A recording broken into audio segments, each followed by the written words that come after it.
Welcome students. ਸਾਡਾ topic ਆ reading resources NCF 2005। ਪੜ੍ਹਨ ਵਾਚਨ ਸਾਧਨ ਰਾਸ਼ਟਰੀ ਪਾਠਕ੍ਰਮ ਰੂਪਰੇਖਾ 2005। ਇਹਦੇ ਵਿੱਚ ਅਸੀਂ ਕੁਐਸਚਨ ਅਟੈਂਪਟ ਕਰਨਾ ਹੈ ਜਿਹੜਾ ਸਭ ਤੋਂ ਪਹਿਲਾਂ ਤੁਹਾਨੂੰ NCF ਦੀ ਨੌਲੇਜ ਜਾਣਕਾਰੀ ਪਤਾ ਹੋਣਾ ਚਾਹੀਦਾ ਕਿ NCF ਹੈ ਕੀ, ਇਸ ਦਾ ਜਿਹੜਾ ਵਿਕਾਸ ਆ ਉਹ ਕਿਵੇਂ ਹੋਇਆ, ਇਹਦੀ ਇੰਟਰੋਡਕਸ਼ਨ, ਜਿਹੜਾ ਰਾਸ਼ਟਰੀ ਪਾਠਕ੍ਰਮ ਰੂਪਰੇਖਾ 2005 ਜਿਹਨੂੰ NCF 2005 ਬੋਲਦੇ ਹਾਂ ਅਸੀਂ, ਭਾਰਤ ਵਿੱਚ NCERT ਵੱਲੋਂ 4 ਜਿਹੜੇ ਨੇ ਰੂਪਰੇਖਾਵਾਂ ਪਾਠਕ੍ਰਮ ਦੀਆਂ ਬਣਾਈਆਂ ਗਈਆਂ। ਜਿਹੜਾ 2005 ਵਾਲਾ ਪਾਠਕ੍ਰਮ ਆ ਉਹ ਸਭ ਤੋਂ ਲਾਸਟ ਵਾਲਾ ਹੈ, ਲੇਟੈਸਟ ਕਹਿ ਸਕਦੇ ਹਾਂ ਇਹਨੂੰ ਅਸੀਂ।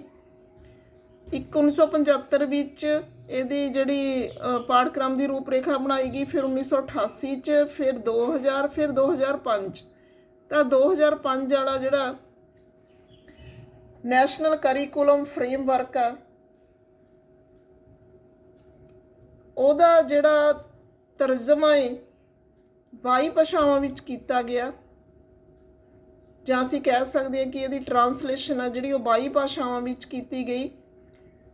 17 ਪ੍ਰਾਂਤਾਂ ਦੇ ਸਿਲੇਬਸ ਨੇ ਜਿਹੜੇ ਇਸ ਤੋਂ ਪ੍ਰਭਾਵਿਤ ਹੋਏ, 17 ਸਟੇਟਸ ਨੇ ਜਿਹੜੀਆਂ ਉਹਨਾਂ ਦਾ ਸਿਲੇਬਸ ਆ ਜਿਹੜਾ ਇਸ ਤੋਂ ਪ੍ਰਭਾਵਿਤ ਹੋਇਆ। ਇਹ ਰਾਸ਼ਟਰੀ ਪਾਠਕ੍ਰਮ ਰੂਪਰੇਖਾ ਹੈ ਜਿਹੜਾ ਭਾਰਤ ਦੀ ਸਕੂਲੀ ਸਿੱਖਿਆ ਪ੍ਰੋਗਰਾਮ ਲਈ ਸਿਲੇਬਸ, ਪਾਠ ਪੁਸਤਕਾਂ ਅਤੇ ਅਧਿਆਪਨ ਨੀਤੀਆਂ ਬਣਾਉਣ ਦੀ ਰੂਪਰੇਖਾ ਦਿੰਦੇ ਨੇ। ਹੁਣ ਅਸੀਂ ਗੱਲ ਕਰਦੇ ਹਾਂ NCF 2005 ਆ ਜਿਹੜਾ, ਇਹਦੀਆਂ ਮਹੱਤਵਪੂਰਨ ਪ੍ਰਸਥਿਤੀਆਂ ਦੀ circumstances leading to the development of NCF 2005। ਜੇ ਅਸੀਂ ਗੱਲ ਕਰੀਏ ਕਿ ਜਿਹੜੀ ਰਾਸ਼ਟਰੀ ਪਾਠਕ੍ਰਮ ਰੂਪਰੇਖਾ 2000 ਇਹਦੇ ਵਿੱਚ ਕੀ ਕਮੀਆਂ ਰਹਿ ਗਈਆਂ ਸੀ ਕਿ 2005 ਦੇ ਵਿੱਚ ਜਿਹੜੀ ਨਵੀਂ ਪਾਠਕ੍ਰਮ ਰੂਪਰੇਖਾ ਹੈ ਉਹ ਰਾਸ਼ਟਰੀ ਪਾਠਕ੍ਰਮ ਰੂਪਰੇਖਾ ਬਣਾਉਣੀ ਪਈ, ਕਿਉਂਕਿ ਇਹ ਇੱਕ ਧਰਮ ਨਿਰਪੱਖ ਰਾਜ ਦੀਆਂ ਲੋੜਾਂ ਪੂਰੀਆਂ ਕਰਨ ਦੇ ਯੋਗ ਨਹੀਂ ਸੀ। ਇਹ ਅਧਿਆਪਨ ਦੇ ਬੱਚਿਆਂ ਉੱਤੇ ਭਾਰ, ਤਣਾਅ ਨਾਲ ਸੰਬੰਧਿਤ ਮਸਲਿਆਂ ਨੂੰ ਹੱਲ ਨਹੀਂ ਕਰ ਸਕੀ। ਇਸ ਦੀ ਜਿਹੜੀ ਕਮੀ ਆ ਇਹ ਆ ਕਿ ਇਸ ਨੇ ਉਸ ਮੁਤਾਬਕ ਜਿਹੜਾ ਉਦੇਸ਼ ਆ ਪੂਰਾ ਨਹੀਂ ਕੀਤਾ ਜਿਹੜੀਆਂ ਰਿਕਮੈਂਡੇਸ਼ਨਸ ਦਿੱਤੀਆਂ ਗਈਆਂ ਸੀਗੀਆਂ। ਤਾਂ 2000 ਵਾਲੀ ਇਹ ਪਾਠਕ੍ਰਮ ਰੂਪਰੇਖਾ ਜਿਹੜੀ ਉਸ ਨੂੰ ਬਦਲਣ ਲਈ ਜਾਂ ਉਸ ਦੇ ਉੱਤੇ ਨਵੀਂ ਨੀਤੀ ਘੜਨ ਲਈ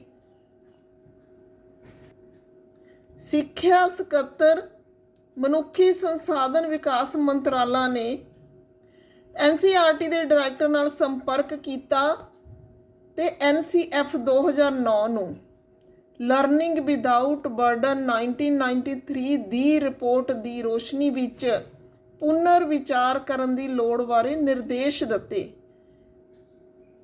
ਇਹਨਾਂ ਫੈਸਲਿਆਂ ਦੇ ਸੰਦਰਭ ਵਿੱਚ ਇੱਕ ਰਾਸ਼ਟਰੀ ਸਟੀਅਰਿੰਗ ਕਮੇਟੀ ਬਣਾਈ ਗਈ, ਜਿਸ ਦੇ chairman professor Jashpal university grants commission ਦੇ ਸਾਬਕਾ ਚੇਅਰਮੈਨ ਸੀਗੇ ਜਿਹੜੇ, ਉਹਨਾਂ ਨੂੰ ਬਣਾਇਆ ਗਿਆ। 21 ਰਾਸ਼ਟਰੀ ਫੋਕਸ ਗਰੁੱਪ ਜੁਲਾਈ 2004 ਵਿੱਚ ਸਥਾਪਿਤ ਕੀਤੇ ਗਏ। NCERT ਵੱਲੋਂ ਪਾਠਕ੍ਰਮ ਰੂਪਰੇਖਾ ਦਾ ਇੱਕ ਡਰਾਫਟ ਤਿਆਰ ਕੀਤਾ ਗਿਆ। ਇਸ ਨੂੰ ਵਿਚਾਰ ਵਟਾਂਦਰੇ ਲਈ ਵਿਆਪਕ ਰੂਪ ਵਿੱਚ ਸਾਰੇ ਦੇਸ਼ ਵਿੱਚ ਘੁਮਾਇਆ ਗਿਆ। 2005 ਨੂੰ ਇਹ ਡਰਾਫਟ ਕੈਬ ਸਾਹਮਣੇ ਰੱਖਿਆ ਗਿਆ, ਜਿਹਨੂੰ central advisory board of education ਵੀ ਕਿਹਾ ਜਾਂਦਾ ਹੈ। ਕੁਝ ਸੁਝਾਅ ਪ੍ਰਾਪਤ ਹੋਏ। ਆਖਰਕਾਰ ਸਤੰਬਰ 2005 ਨੂੰ NCF ਦੇ ਡਰਾਫਟ ਨੂੰ ਕੈਬ ਵੱਲੋਂ ਮਨਜ਼ੂਰੀ ਦੇ ਦਿੱਤੀ ਗਈ ਤੇ ਇਸ ਨੂੰ NCF 2005 ਦਾ ਨਾਮ ਦਿੱਤਾ ਗਿਆ। ਇਸ ਤਰ੍ਹਾਂ ਨਾਲ ਜਿਹੜਾ ਇਹਨਾਂ ਸਰਕਮਸਟਾਂਸਿਸ ਦੇ ਅਧੀਨ ਜਿਹੜਾ NCF 2005 ਆ ਜਿਹੜਾ ਉਸ ਦਾ ਓਰੀਜਨ ਹੋਇਆ ਜਾਂ ਉਹ ਹੋਂਦ ਵਿੱਚ ਆਇਆ। ਇਹਦੇ ਵਿੱਚ ਅੱਗੇ ਅਸੀਂ ਕਰਾਂਗੇ ਕਿ ਨਵੇਂ ਪਾਠਕ੍ਰਮ ਦੀਆਂ ਚੁਣੌਤੀਆਂ, ਜਿਹੜਾ ਇਹ ਕਰੀਕੁਲਮ ਦਾ ਫਰੇਮਵਰਕ ਬਣ ਗਿਆ, ਇਹਦੇ ਲਈ ਨਿਊ ਕਰੀਕੁਲਮ ਲਈ ਚੈਲੰਜ ਕਿਹੜੇ ਸੀਗੇ। ਇਹਦੇ ਲਈ ਚੈਲੰਜ ਸੀਗੇ ਨੰਬਰ 1 ਤੇ ਗਿਆਨ ਨੂੰ ਸਕੂਲ ਤੋਂ ਬਾਹਰਲੇ ਜੀਵਨ ਨਾਲ ਜੋੜਨਾ, ਰੱਟਾ ਸਿੱਖਣ ਤੋਂ ਧਿਆਨ ਬਦਲਣਾ, ਪਾਠਕ੍ਰਮ ਨੂੰ ਪਾਠ ਪੁਸਤਕਾਂ ਤੋਂ ਇਲਾਵਾ ਹੋਰ ਸਮਰਿੱਧੀ ਪਾਠ ਪੁਸਤਕਾਂ ਤੋਂ ਇਲਾਵਾ ਪਾਠਕ੍ਰਮ ਦੇ ਵਿੱਚ ਹੋਰ ਸਮਰਿੱਧੀ ਦਾ ਮਤਲਬ ਇਹ ਆ ਕਿ ਅਸੀਂ ਸਿਰਫ ਪਾਠ ਪੁਸਤਕਾਂ ਦੇ ਬੇਸ ਤੇ ਹੀ ਜਿਹੜਾ ਪਾਠਕ੍ਰਮ ਨਹੀਂ ਬਣਾਉਣਾ। ਇਸ ਤੋਂ ਇਲਾਵਾ ਹੋਰ ਐਕਟੀਵਿਟੀਜ਼ ਨੇ ਜਿਹੜੀਆਂ ਪਾਠਕ੍ਰਮ ਵਿੱਚ ਸ਼ਾਮਲ ਕੀਤੀਆਂ ਜਾਣਗੀਆਂ। ਫਿਰ ਮੁਲਾਂਕਣ ਨੂੰ ਕਮਜ਼ੋਰੀਆਂ ਨਹੀਂ ਸ਼ਕਤੀਆਂ ਲੱਭਣ ਲਈ ਵਰਤਣਾ, ਮਤਲਬ ਅਸੀਂ ਡਰਾਬੈਕਸ ਨਹੀਂ ਦੇਖਣੀਆਂ ਮੁਲਾਂਕਣ ਰਾਹੀਂ, ਅਸੀਂ ਬੱਚੇ ਦੀ ਅਚੀਵਮੈਂਟ ਦੇਖਣੀ ਆ। ਫਿਰ ਹੈਗਾ ਪ੍ਰੀਖਿਆਵਾਂ ਨੂੰ ਵਧੇਰੇ ਲਚਕੀਲਾ ਤੇ ਸ਼੍ਰੇਣੀ ਦੇ ਕਮਰੇ ਦੇ ਜੀਵਨ ਦੇ ਨਾਲ ਅਟੈਚ ਕਰਨਾ, ਮੀਨਜ਼ ਜਿਹੜੀ ਸਾਡੀ ਸਕੂਲਾਂ ਦੀ ਸਿੱਖਿਆ ਹੈ ਤੇ ਜਿਹੜਾ ਸਾਡਾ ਸਮਾਜ ਆ, ਦੋਹਾਂ ਦਾ ਤਾਲਮੇਲ ਬਿਠਾਉਣਾ।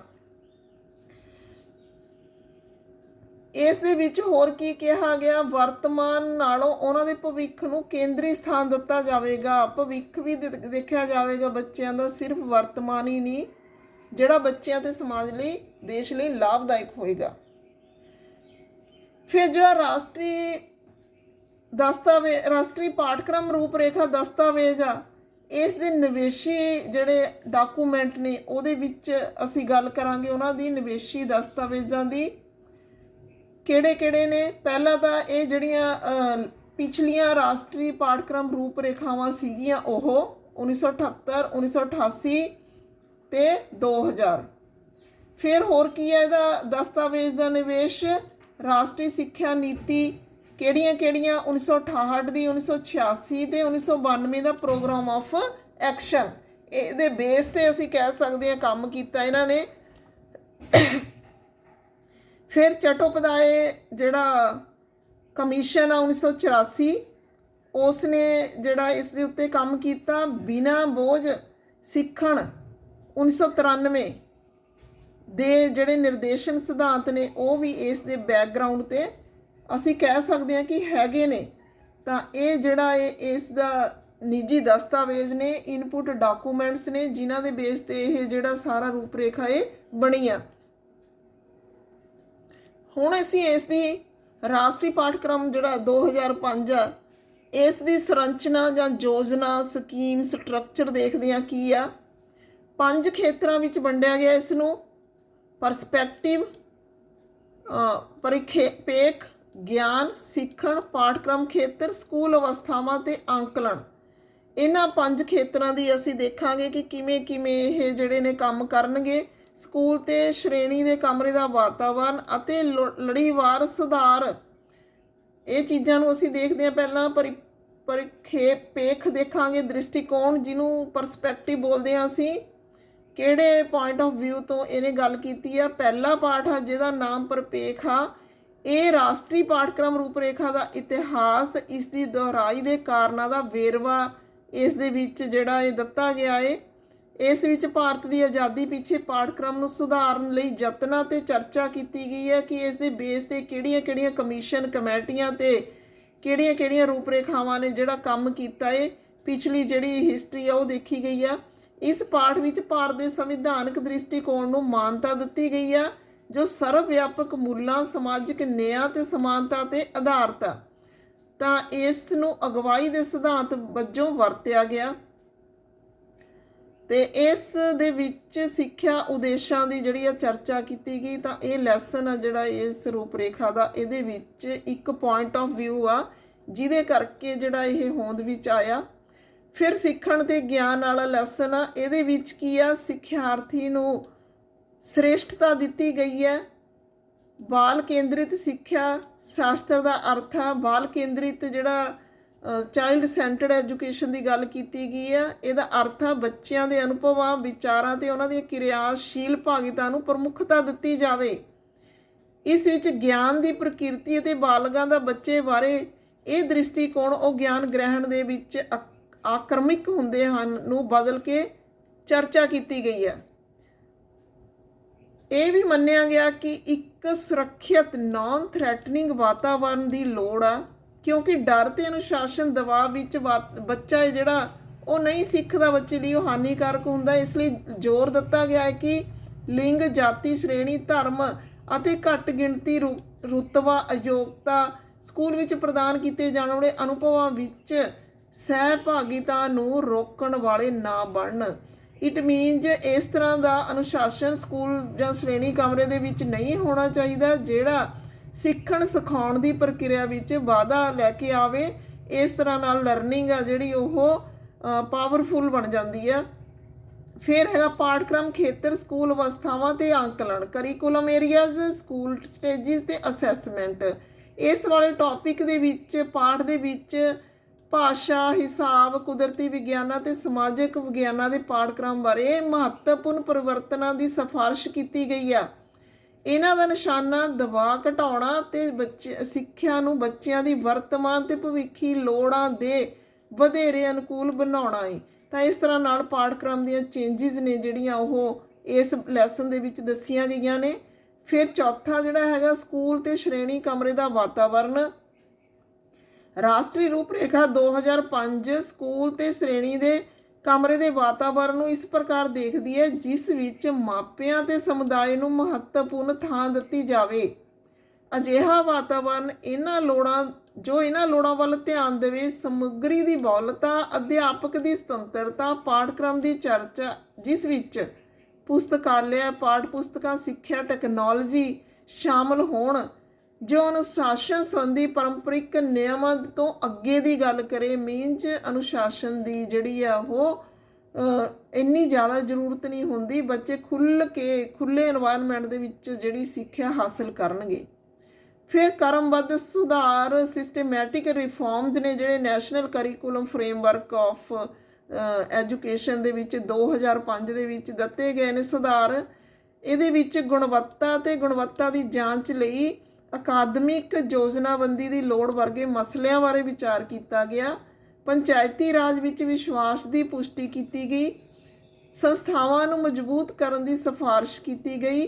ਹਰੇਕ ਪੱਧਰ ਤੇ ਵਿੱਤੀ ਸੁਤੰਤਰਤਾ ਨੂੰ ਯਕੀਨੀ ਬਣਾਉਣ ਲਈ ਫੰਡ ਲਾਜ਼ਮੀ ਤੌਰ ਤੇ ਕਾਰਜਾਂ ਦਾ ਅਨੁਸਰਨ ਕਰਨ ਵਾਲੇ ਸਿਧਾਂਤ ਨੂੰ ਆਧਾਰ ਬਣਾਉਣ ਵਾਲਾ ਚਾਹੀਦਾ ਏ। ਇਹਦਾ ਮਤਲਬ ਇਹ ਆ ਕਿ ਜਿਹੜੇ ਫੰਡ ਨੇ ਉਹ ਲਾਜ਼ਮੀ ਤੌਰ ਤੇ ਮੁਹੱਈਆ ਕਰਵਾਏ ਜਾਣ, ਰਿਲੀਜ਼ ਕਰਵਾਏ ਜਾਣ।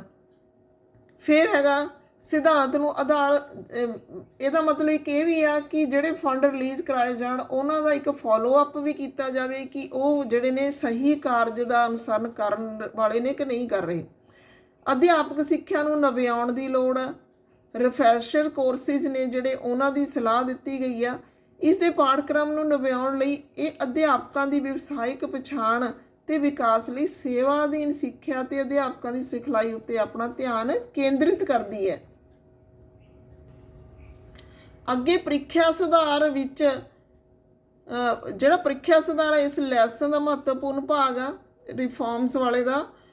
ਮਨੋਵਿਗਿਆਨਿਕ ਦਬਾਅ ਕਾਰਨ ਵਿਸ਼ੇਸ਼ ਕਰਕੇ 10ਵੀਂ ਤੇ 12ਵੀਂ ਸ਼੍ਰੇਣੀਆਂ ਦੇ ਵਿਦਿਆਰਥੀਆਂ ਲਈ ਕਈ ਸੁਧਾਰਾਂ ਦੀ ਸਿਫਾਰਿਸ਼ ਕੀਤੀ ਗਈ ਹੈ। ਤਾਂ ਇਹ ਜਿਹੜੇ ਵਿਦਿਆਰਥੀ ਮਨੋਵਿਗਿਆਨਿਕ ਦਬਾਅ ਕਾਰਨ 10ਵੀਂ ਤੇ 12ਵੀਂ ਸ਼੍ਰੇਣੀ ਦੇ ਵਿਦਿਆਰਥੀ, ਕਿਉਂਕਿ ਬੋਰਡ ਦੀ ਕਲਾਸ ਦਾ ਅਸੀਂ ਉਹ ਕਰਦੇ ਹਾਂ, ਉਹਨਾਂ ਦੇ ਉੱਪਰ ਬੜਾ ਹੀ ਅਸੀਂ ਬਰਡਨ ਪਾਉਂਦੇ ਹਾਂ, ਤਾਂ ਇਹਨਾਂ ਨੂੰ ਘੱਟ ਕਰਨ ਲਈ ਸਿਫਾਰਿਸ਼ਾਂ ਕੀਤੀਆਂ ਗਈਆਂ ਨੇ। ਅੰਤ 'ਚ ਅਸੀਂ ਕਹਿ ਸਕਦੇ ਹਾਂ ਕਿ ਇਹ ਰੂਪ ਰੇਖਾ ਹੈ ਜਿਹੜੀ ਉਹ ਵਿਚਾਰਾਂ ਤੇ ਕਾਰਜਸ਼ੀਲਤਾ ਵਿੱਚ ਨਵੀਨੀਕਰਨ ਨੂੰ ਉਤਸ਼ਾਹਿਤ ਕਰਦੀ ਆ, ਜਿਸ ਲਈ ਪਾਠ ਪੁਸਤਕਾਂ ਦੀ ਬਹੁਲਤਾ ਦੀ ਤਕਨੀਕ ਦੀ ਵਰਤੋਂ ਦੀ ਸਿਫਾਰਿਸ਼ ਦੇ ਨਾਲ ਸਕੂਲ ਵਿਵਸਥਾ ਦੂਸਰੇ ਸਿਵਲ ਸਮਾਜਿਕ ਸਮੂਹਾਂ ਵਿਚਕਾਰ ਜਿਹੜੀ ਭਾਗੀਦਾਰੀ ਉਹ ਵਧਾਉਣ ਲਈ ਕਿਹਾ ਗਿਆ ਹੈ। ਇਸ ਤਰ੍ਹਾਂ ਨਾਲ ਇਹ ਅੱਜ ਦਾ ਟੌਪਿਕ ਇੱਥੇ ਹੀ ਖਤਮ ਹੁੰਦਾ ਹੈ। ਅਸੀਂ NCF 2005 ਦਾ ਜਿਹੜਾ ਕੀ ਕੀਤਾ, ਇੰਟਰੋਡਕਸ਼ਨ ਕੀਤੀ ਆ, ਇਸ ਦੇ ਸਰਕਮਸਟੈਂਸਿਸ ਕੀਤੇ ਨੇ, ਇਸ ਦਾ ਜਿਹੜਾ ਸਟਰਕਚਰ ਆ, ਢਾਂਚਾ ਹੈ ਉਹ ਕੀਤਾ ਹੈ। ਅੱਗੇ ਅਗਲੀ ਵੀਡੀਓ ਦੇ ਵਿੱਚ ਅਸੀਂ ਜਿਹੜੇ ਨੇ ਇਸੇ ਦੇ ਨਾਲ ਰਿਲੇਟਡ ਹੋਰ ਟੌਪਿਕ ਕਰਾਂਗੇ। Okay, thanks.